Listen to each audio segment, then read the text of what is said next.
é sua casa, nós deixamos ela pra você. Segundo Crônicas, capítulo 34, verso 1. Tinha Josias 8 anos quando começou a reinar, e 31 anos reinou em Jerusalém. Quantos anos ele tinha? 8 anos de idade. Fez o que era reto aos olhos do Senhor e andou nos caminhos de Davi, seu pai. E, porque no 8º ano do seu reinado, sendo ainda moço, começou a buscar o Deus de Davi, seu pai. E no 12º ano, começou a purificar a Judá e a Jerusalém, dos altos e dos bosques, das demais esculturas e de fundição. Versículos de número 14, vai dizer assim: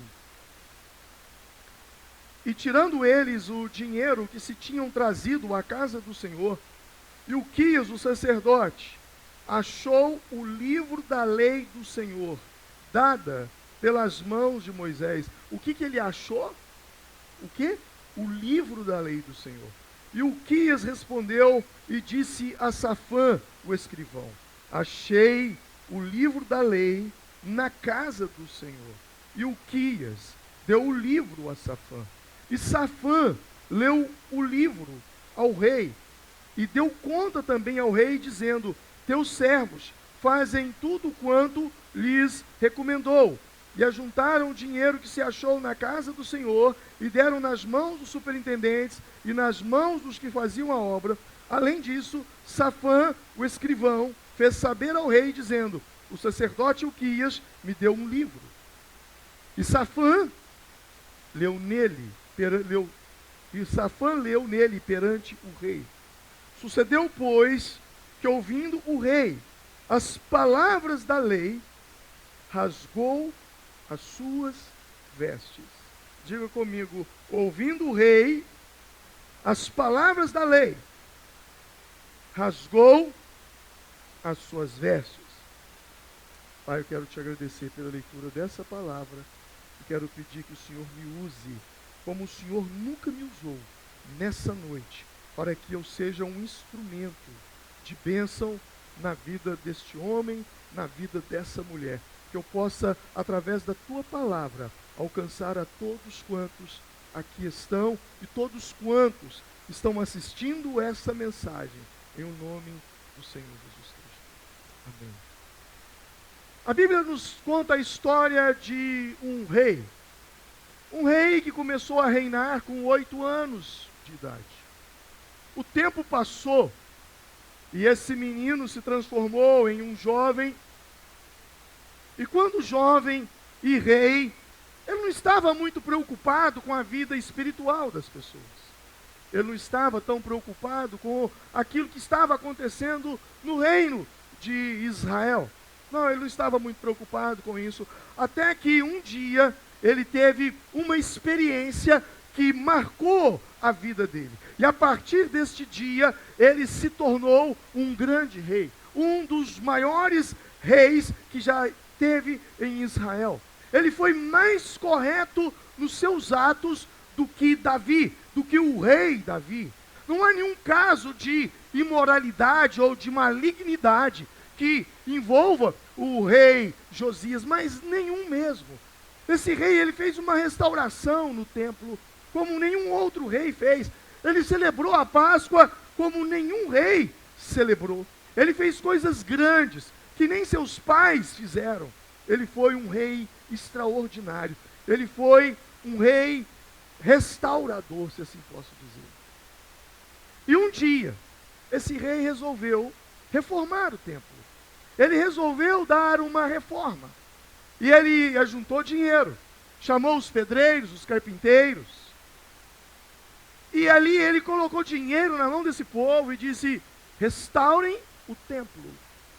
E essas pessoas então começaram uma obra de restauração, de reforma. Até que um dia eles encontraram um livro. E era o livro da lei. E a Bíblia diz que eles levaram aquele livro até o rei. E quando leram para o rei Josias então teve uma atitude um tanto quanto estranha. Ao ouvir a leitura, ele rasgou as suas vestes. Ele rasgou as suas roupas. Por causa da leitura, por causa daquilo que ele estava ouvindo, que estava escrito naquele livro. Rasgar as vestes era uma expressão de fortes sentimentos. Rasgar as vestes era uma expressão de humilhação. Sabe, ele ouviu algo ali que o levou a um estado de indignação, a um estado de humilhação, a ponto de rasgar as vestes. A pergunta que fica é: o que aquele rei ouviu? O que ele ouviu que o levou a rasgar as suas vestes? 1 Reis, capítulo 13, versículos 1 e 2. 1 Reis, eu acho que eu não coloquei esse texto aí. 1 Reis, capítulo 13, versículo 1 e 2. Foi o que ele ouviu. Está escrito o seguinte: eis que, por ordem do Senhor, veio de Judá a Betel um homem de Deus, e Jeroboão estava junto ao altar para queimar incenso. E ele clamou contra o altar, por ordem do Senhor, e disse: altar, altar, assim diz o Senhor, eis que um filho nascerá à casa de Davi, cujo nome será Josias, o qual sacrificará sobre ti os sacerdotes dos altos, que sobre ti queimem incenso, e ossos de homens se queimarão sobre ti. Preste atenção nisso. O rei estava sentado no seu trono. E as pessoas, os profissionais que estavam reformando o templo, estavam lhe dando um relatório. Estavam contando para ele sobre como estava a construção. Mas num determinado momento, o escrivão disse: olha, o sacerdote Uquias disse: eu tenho uma palavra, rei. Nós encontramos o livro da lei. E o rei ali assentado: então tudo bem, nós queremos ler para você. Ele disse: olha, por favor, então leia rápido, porque eu tenho muita coisa para fazer hoje. E eles começaram a ler 1 Reis, capítulo 13, versículo 1 e 2.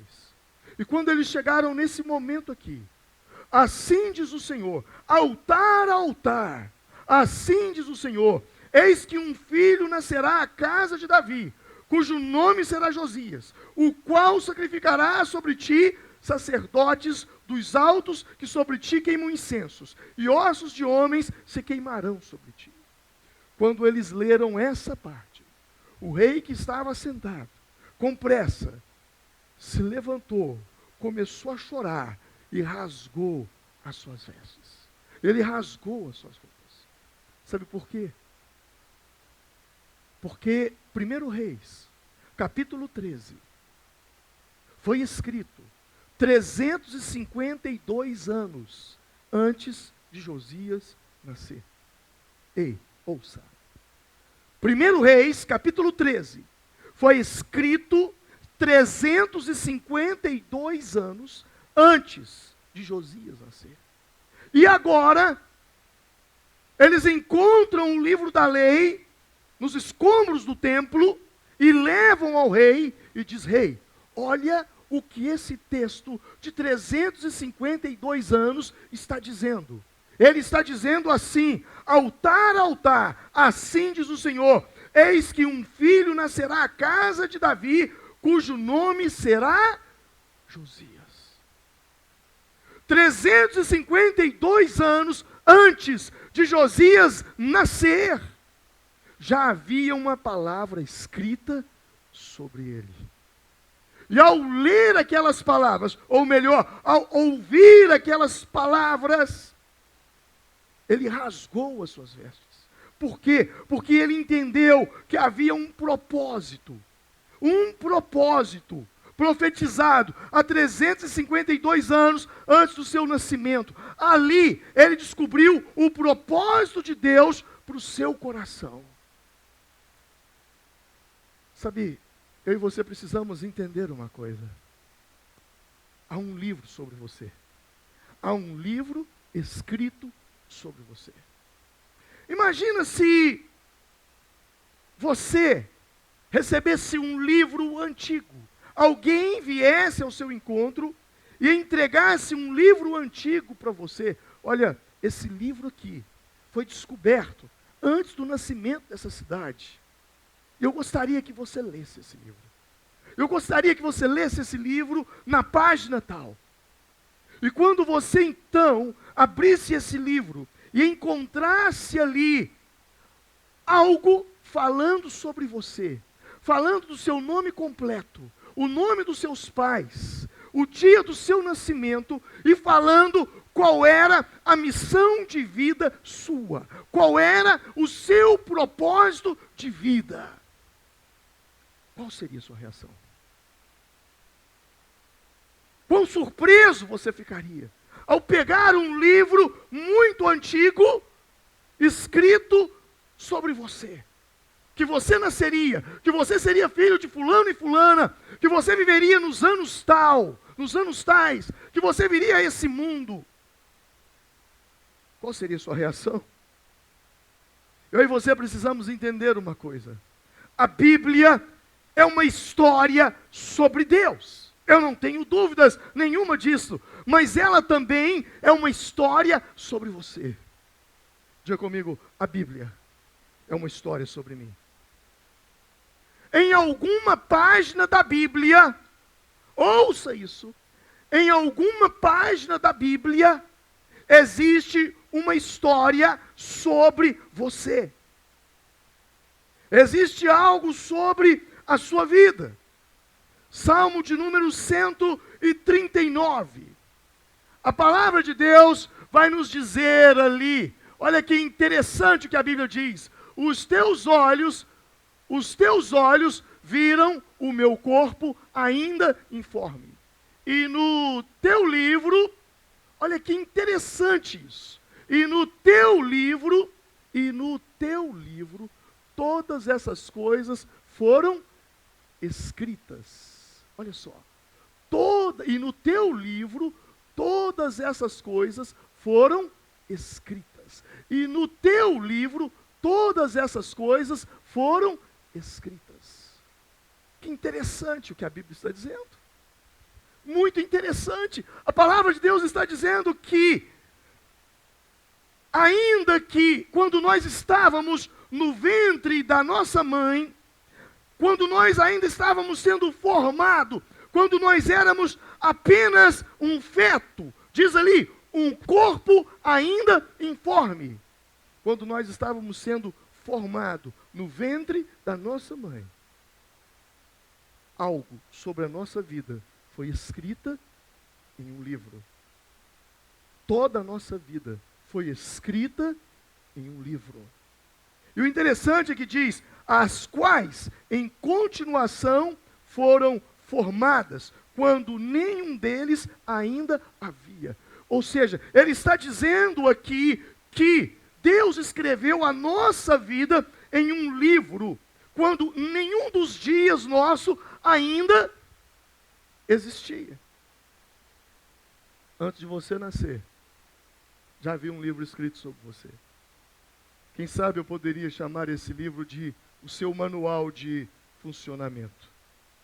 Quando a Bíblia diz que Deus escreveu em seu livro sobre você, o que Deus escreveu foi a sua missão de vida, a razão pela qual você veio a esse mundo, a razão pela qual você existe. Deus escreveu o que você viria fazer a essa terra, mas para que isso se cumpra, é necessário a sua concordância. É necessário que você esteja em concordância com isso. O que eu posso dizer é que seu propósito de vida, a razão pela qual você existe, não foi criado por você, mas cabe a você descobrir. Missão de vida a gente não inventa, missão de vida a gente descobre. Amém? Propósito de vida a gente não inventa, propósito de vida a gente descobre. A pergunta que eu faço é: você já descobriu qual é a sua missão de vida na Terra? Você já descobriu o porquê você veio a esse mundo? Qual é o seu propósito nessa terra? Deus tem um plano para você. Ao permitir seu nascimento, quando você para analisar o nascimento, a gestação, sabe, é uma coisa meio fora de lógica.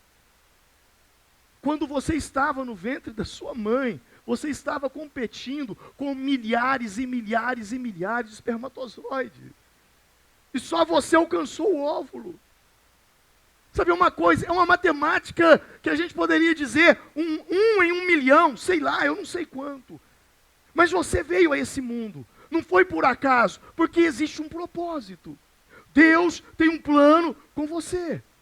Mas esse plano de Deus precisa da sua cooperação. O futuro, eu posso dizer assim, ele é uma possibilidade que depende da concordância da terra com o céu. Para que isso se cumpra na sua vida, é necessário que haja um alinhamento da terra com o céu.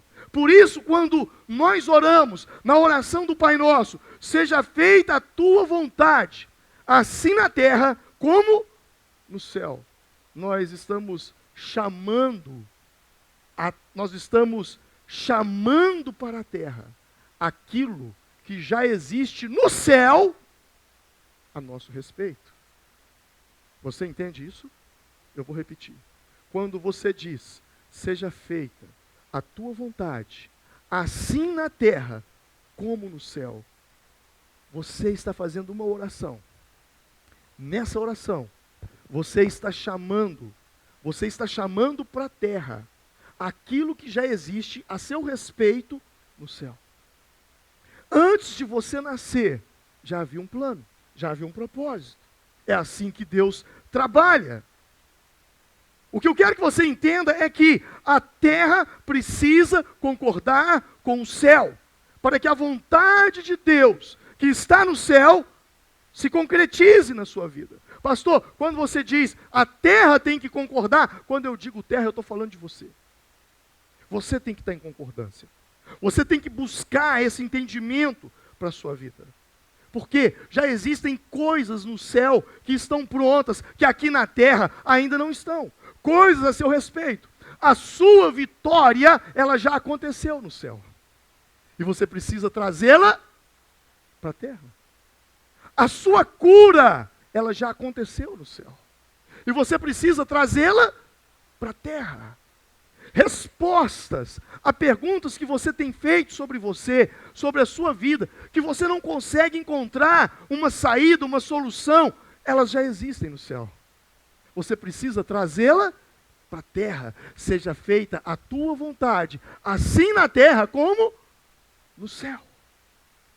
Você precisa ter esse entendimento, trazer para a terra a manifestação daquilo que já foi cumprido, daquilo que já foi feito no céu. A Bíblia diz em Efésios, capítulo 1, versículo 3, bendito o Deus e Pai de nosso Senhor Jesus Cristo, o qual nos abençoou com todas as bênçãos espirituais nos lugares celestiais em Cristo. Diga, Deus já me abençoou. Deus já me abençoou. Olha que interessante. Deus já me abençoou é passado. Abençoou é presente. Abençoou é futuro. Abençoou é o quê? Passado. Deus não vai te abençoar. Essa é a má notícia que eu tenho para te dar. Deus não vai te abençoar. Por quê? Porque Ele já te abençoou. Agora você tem que trazer para a terra aquilo que já existe. É como se Deus te desse um cheque e falar, assinado em branco, um cheque, e dito assim, olha, está aqui, vai lá e recebe. Não adianta você ter o cheque se você não vai ao banco sacá-lo. O que eu quero que você entenda é, não adianta você crer que Deus vai te abençoar. Deus já te abençoou. Você que precisa tomar atitudes. Você que precisa fazer por onde de buscar a bênção de Deus sobre a sua vida. Ela já existe. 1 Coríntios capítulo 1, versículo 20 diz: porque todas quantas promessas há de Deus são nele o sim e por ele o amém, para a glória de Deus por nós. A Bíblia está dizendo que as promessas de Deus já são o sim. Deus já disse sim para você. Deus já disse o amém. Amém quer dizer eu concordo. Pastor, então por que eu oro? Ouça isso. Oração não existe para tentar fazer você mudar Deus. Deus não vai mudar com sua oração. Deus não vai mudar de ideia. Mas a oração existe para quê? Para fazer você entrar naquilo que Deus já disse sim, naquilo que Deus já disse amém para você. Quando você entra em oração, é para você estar sensível, é para você ter sensibilidade e entender aquilo que Deus já disse sim, aquilo que já é para você. Sabe, eu penso que nós oramos muito errado, quando nós oramos assim: Senhor, abençoa aquilo que eu vou fazer, ou abençoa aquilo que eu farei. Sabe, essa oração ela é errada. Por que ela é errada? Senhor, abençoa aquilo que eu vou fazer. Ei, não é assim. Senhor, coloque no meu coração o desejo de fazer aquilo que o Senhor já abençoou. Amém? Existe uma série de coisas que Deus já abençoou para essa segunda-feira na sua vida. Você não tem que inventar nada. Você só precisa ter sensibilidade de entender o que já é e fazer aquilo que já foi destinado por Deus para que seja feito. Aquilo que Deus já falou. Eu e você precisamos ter esse entendimento. Já existe um livro escrito sobre nós. Eu fico imaginando. Imagine que você vai ter um filho essa semana. E aí, você vai escrever um livro sobre o seu filho. Que história você escreveria? Se você fosse escrever a história do seu filho, que história você escreveria? Agora imagina, o que Deus escreveu sobre você no céu. Deus escreveu coisas boas. A Bíblia diz que aquilo que olho não viu, ouvido não ouviu, não subiu ao coração humano, é o que Deus tem preparado para aqueles que o amam. Deus tem preparado para nós. E aquilo que Deus escreveu em você, ou melhor, aquilo que Deus escreveu no seu livro, Ele também escreveu em você. Por isso, existem muitas vontades em você que não são vontades suas, são vontades de Deus em você. Filipenses, capítulo de número 2, versículo 13, vai dizer o seguinte: porque Deus é o que opera em vós, tanto o querer como o efetuar. É Deus que opera em vocês, tanto o querer como o efetuar, segundo a sua boa vontade. O que está no seu coração não é seu, é a vontade dele em você. Ele escreveu isso no seu coração. Os seus sonhos, os seus ideais, os seus projetos, não são seus. Foi ele que escreveu e colocou no seu coração o desejo de fazer acontecer, de construir, de criar, de ampliar. Por isso, ao olhar para o seu sonho, nunca olhe para a sua capacidade. Nunca olhe para o capital que você tem. Nunca olhe para a sua conta, para a sua poupança. Não faça isso. Não. Quando você olhar para aquilo que está no seu coração, olhe para Deus. Porque aquele que colocou no seu coração o querer, também é poderoso para fazer acontecer. Amém? Você pode glorificá-lo por isso? Aleluia.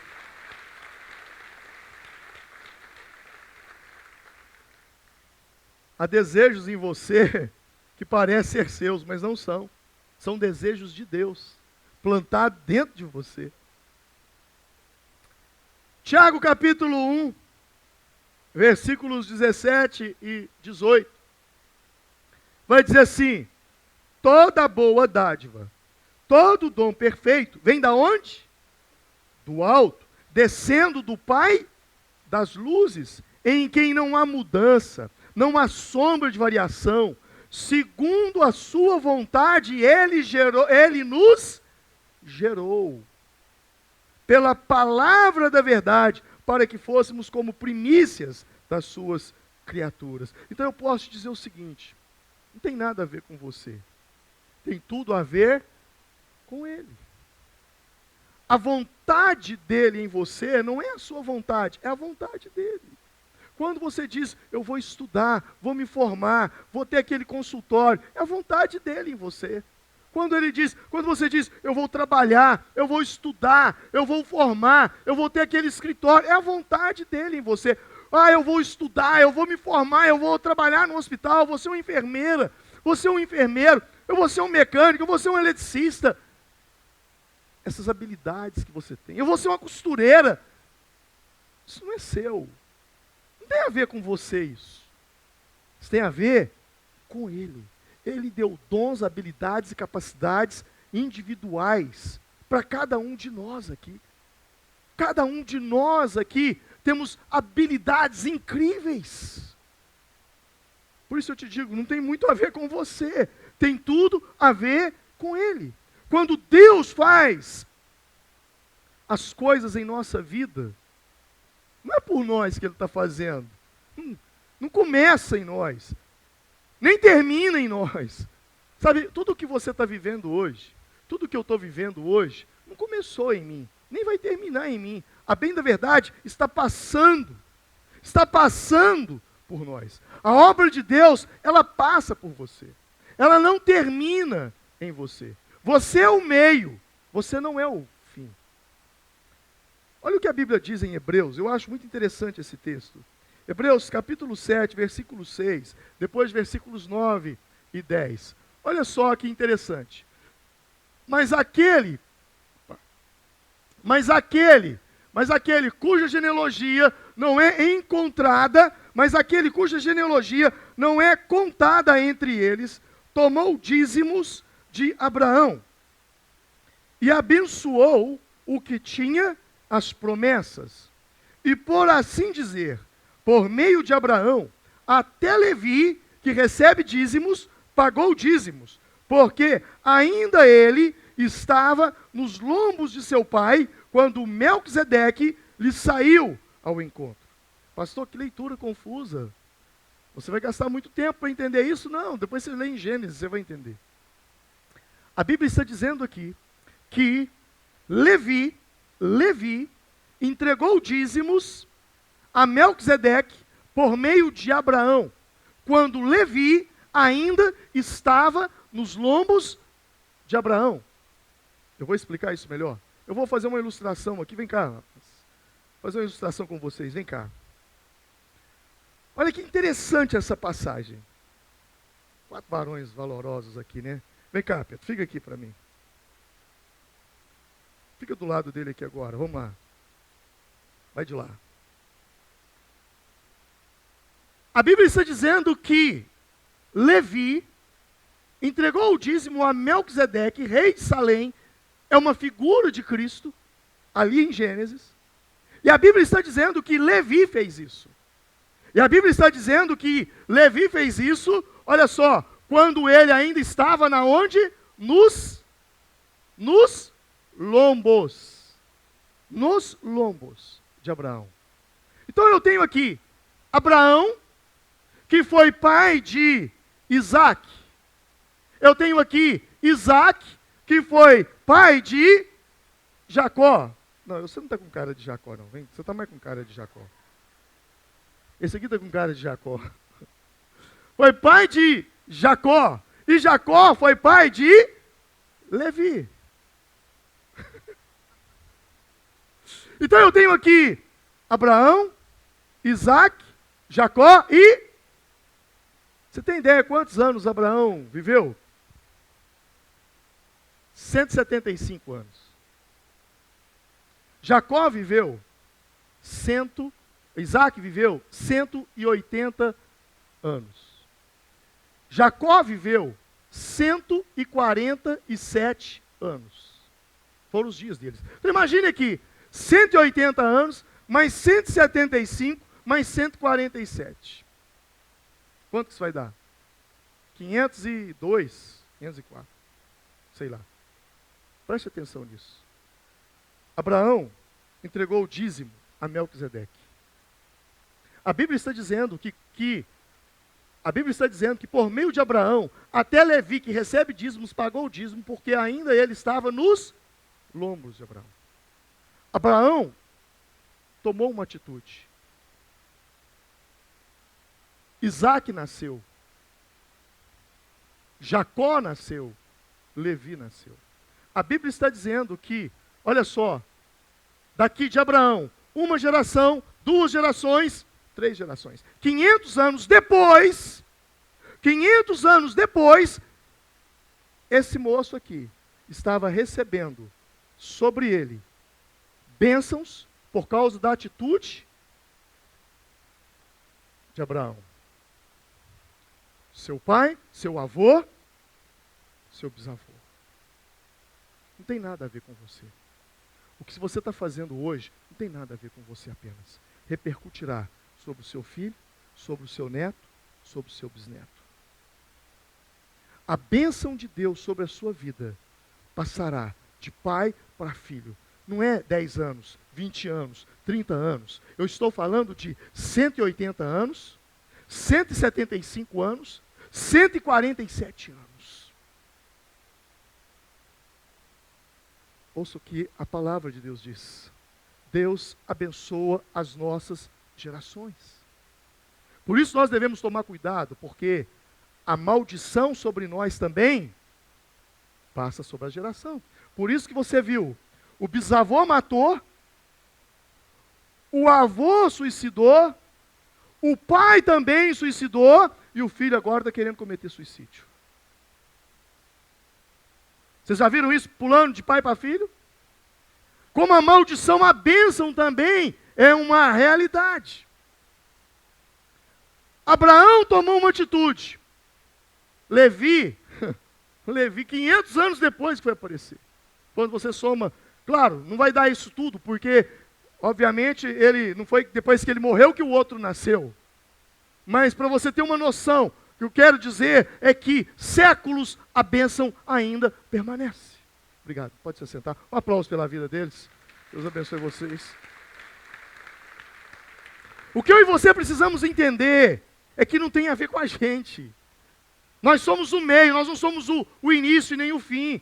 Passa por nós. Nós somos apenas parte de um quebra-cabeça que Deus está montando. Por isso eu e você precisamos entender o propósito de Deus. E qual é o propósito de Deus para a minha vida, pastor? É simples. O propósito de Deus para a sua vida é que você o glorifique. Você foi criado para glorificar a Deus. A Bíblia diz isso, que Deus nos criou para o louvor da sua glória.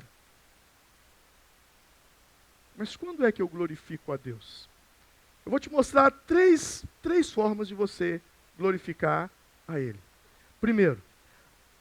A primeira é quando você reconhece.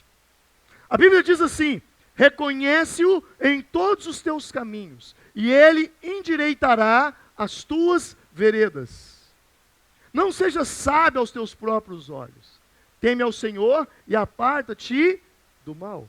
Diga comigo: reconheço em todos os meus caminhos.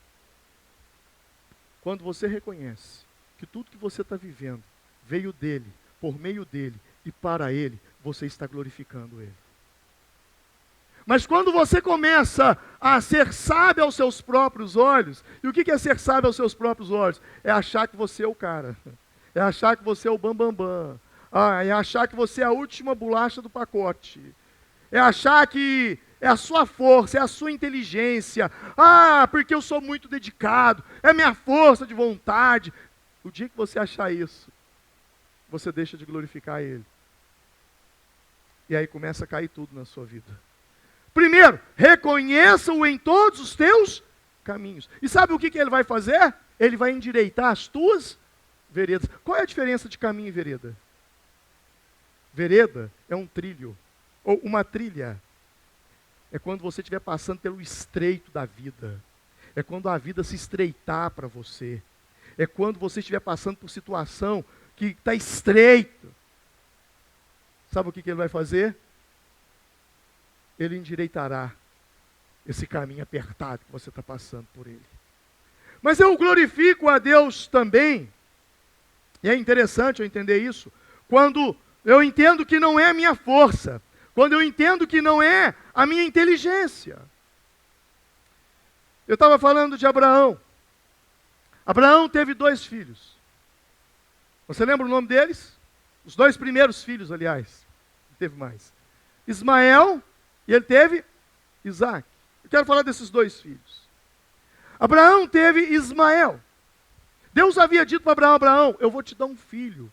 Será a minha herança para você, Abraão. E Abraão já tinha 90 anos de idade. Abraão então pensou: pô, como que eu posso? Minha mulher já está velha, eu também estou velho. Como é que nós vamos ter filho? Então ele conversou com a esposa e eles entraram num acordo. Falou: olha, a gente tem que deixar um herdeiro. Nós temos tanta coisa. Então vamos pegar ali a escrava, Agar, e você vai ter um filho com ela. E ele teve um filho com ela. Mas não era aquilo que Deus tinha planejado. Aos 99 anos de idade, Deus dá um filho para ele, chamado Isaac. E agora nós temos Agar com um filho, e nós temos Sara com um filho. E eu vou contar uma metáfora. Façamos de conta que as duas foi ao pediatra. Imagine Agar indo ao pediatra com seu filho Ismael.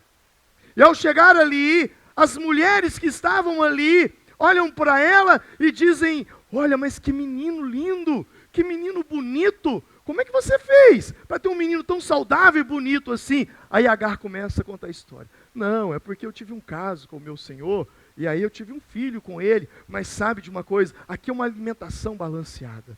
Aqui tem horário para tudo. Eu sou uma super mãe, eu faço isso, eu faço aquilo outro.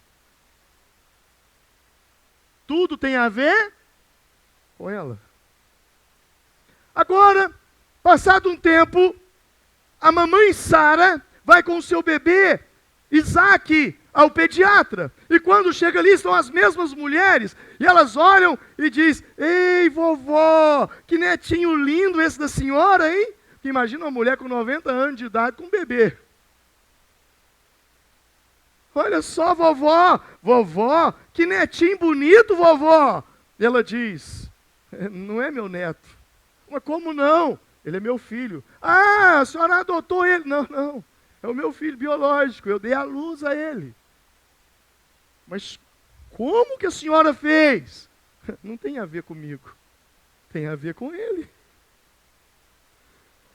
Eu não podia gerar, eu já era avançado em idade, mas ele nos visitou, ele nos deu uma palavra, ele me fez estar grávida já na minha velhice.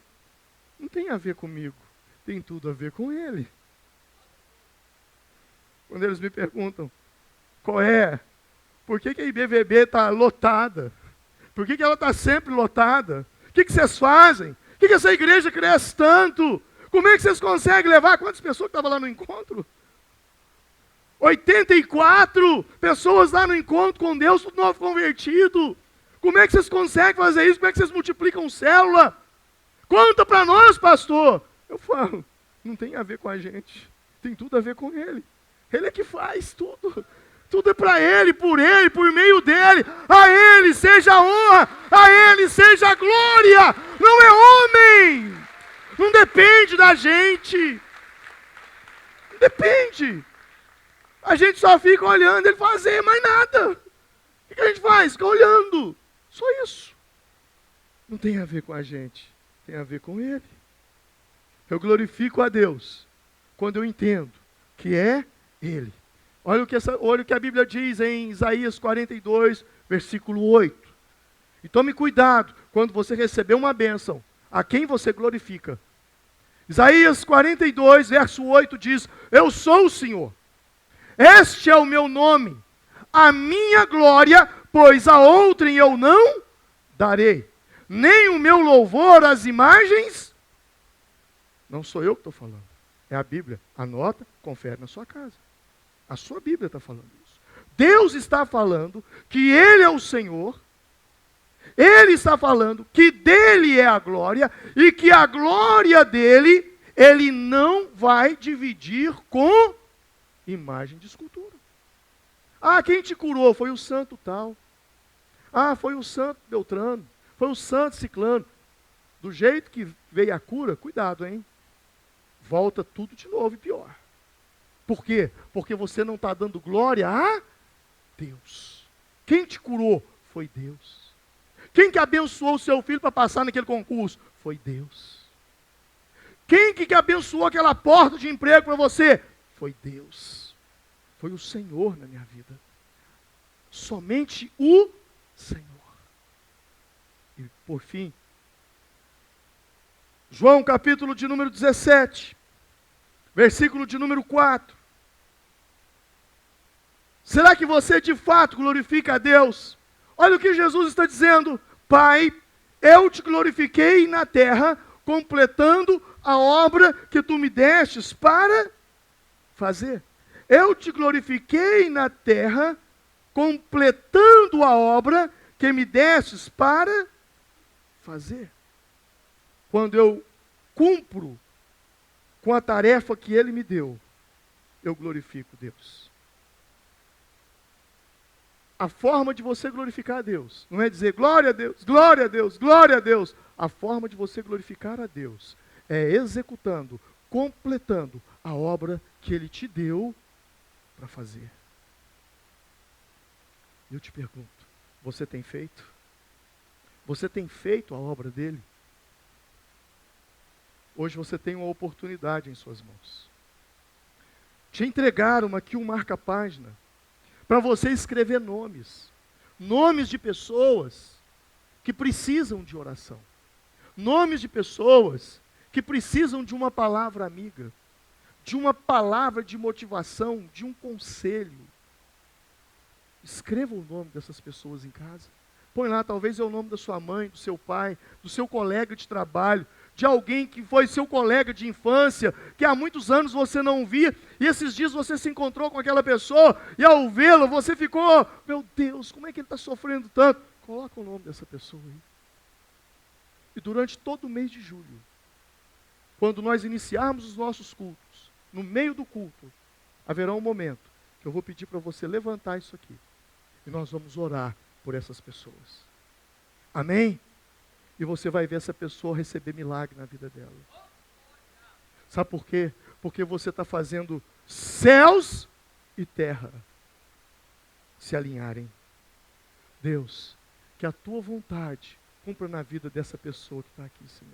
Que o Senhor possa curá-lo, que o Senhor possa abrir a porta do emprego para essa pessoa. Pai, que o Senhor possa trazer a salvação na vida dela.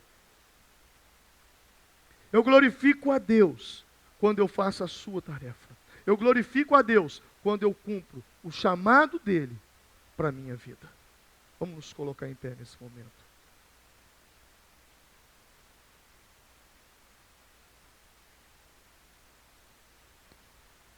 Eu quero te dizer uma coisa.